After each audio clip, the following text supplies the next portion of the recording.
बाड़मेर जिले के केसुम्बला भटियान स्थित राजकीय अल्पसंख्यक बालिका छात्रावास में खराब व्यवस्थाओं को लेकर मंगलवार को छात्राएं जिला मुख्यालय पर पहुंची।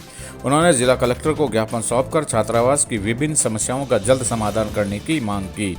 छात्राओं ने बताया कि संबंधित विभाग द्वारा छात्रावास द्वारा उन्हें पर्याप्त खाद्य सामग्री उपलब्ध नहीं करवाई जा रही है। इसके अलावा छात्रावास में खाना बनाने वाली रसोइयों को भी समय पर तनख्वाह नहीं मिल रही। सबसे गंभीर समस्या यह है कि पिछले 2 साल से छात्रावास में गैस कनेक्शन नहीं है, जिसके चलते लकड़ियों के चूल्हों पर खाना पकाया जा रहा है। छात्राओं ने बताया कि उन्होंने कई बार संबंधित विभाग को इन समस्याओं से अवगत कराया, लेकिन कोई समाधान नहीं निकला।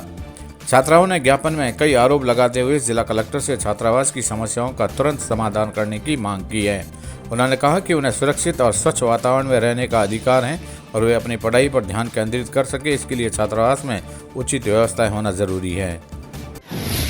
आपका कहाँ से? मेरा नाम रुखसान है। मैं केसुम्बला भटियान से आई हूँ। वहाँ पर अल्पसंख्यक छात्रावास है। वहाँ पर हमें एक तो खाद्य सामग्री उपलब्ध नहीं करवाई जा रही है, 1-2 साल से गैस कनेक्शन नहीं है, वहाँ पर कर्मचारियों की सैलरी नहीं की जा रही है और सब कुछ फर्जी चल रहा है। मैं एक सिर्फ नाम मात्र की वार्डन हूँ वहाँ पर। मैं जब भी किसी को यहाँ पर आकर ऑफिस में बोलती हूँ तो मेरी कोई सुनवाई भी नहीं होती है। और क्या कुछ फर्जीवाड़ा चल रहा है? फर्जीवाड़ा ये है कि साइन वार्डन के होते हैं मेन, यहाँ पर ऐसा कुछ भी नहीं है। वार्डन की जगह ये साइन कर देते हैं, वार्डन की जरूरत भी नहीं रखते। वार्डन की जगह कौन साइन कर देता है? क्या कर देते हैं कर्मचारी।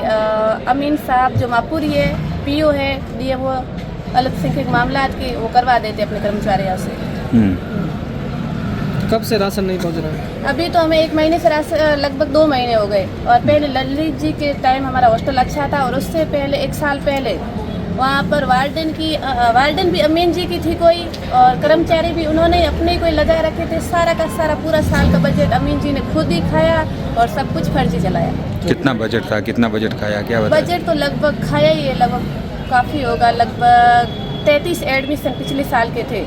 वो अमीन ने अपने रिलेशन में लड़कियों के नाम लिख रखे थे, कर्मचारी भी अपने नाम लिख रखे थे। हॉस्टल तो यहाँ से लगभग 150-200 किलोमीटर है। फिर वहाँ तो हमने देखी नहीं, कोई कर्मचारी नहीं देखा, स्टूडेंट नहीं देखा, लेकिन कागजात में सब चल रहे थे और वो सारा बजट खा रहा था। अमीन जी कौन थे? किस पोस्ट पे थे? अमीन जी अल्पसंख्यक मामलात विभाग DMOW PO है यहाँ पर ऑफिस में। तो आपने इस पूरे मामले को लेकर कभी उनको शिकायत नहीं की? उनको खुद को कहा नहीं? पिछले साल तो मैं वार्डन भी नहीं थी। हाँ, इनकी कोई थी।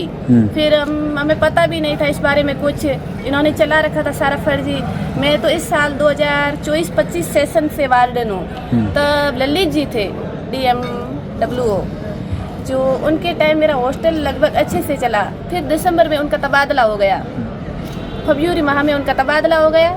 और फिर उनके बाद अमीन मापुरी आ गए और अमीन मापुरी ना हमारी सुनवाई करता है, ना हमें खाद्य सामग्री देता है, और कुछ भी कहे तो ये कहता है हॉस्टल माइनस में जा रहे हैं और बाकी सभी हॉस्टलों में सप्लाई हो चुकी है। अभी आप जिला कलेक्टर से क्या कुछ आश्वासन? उन्होंने कहा कि हम करेंगे अधिकार।